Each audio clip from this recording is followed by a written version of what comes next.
Men don't talk about this, but we learn to perform for love way before we say I do. Some of us grew up believing that love had to be earned.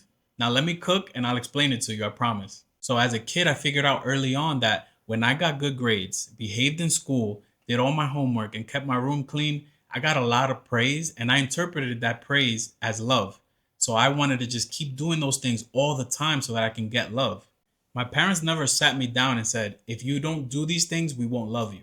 No, it's just a pattern that I learned early on that I wanted to keep repeating, not knowing that it would just set me into survival mode for the rest of my life. And then you grow up and become an adult. The rules don't change. The stakes, they just got much higher. Now, as a man, you have to have a career, make money, know how to lead, fix things around the house, handle all your responsibilities, and still keep it together. Now, here's the main problem. If you spend your whole life earning love, you'll spend your whole life afraid of losing it.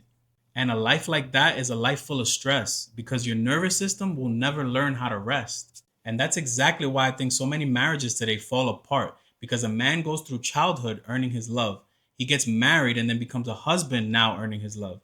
And then he realizes that he's performing instead of being known for who he actually is. So then he starts to withdraw, resentment builds, and then the cracks start to show. Meanwhile, his wife feels let down and unchosen, and that disappointment turns into disrespect. And once the disrespect shows up, that love starts to quietly leave. Now they're both hurt, both resentful, and nobody knows how to fix it because the foundation wasn't Jesus, it was performance.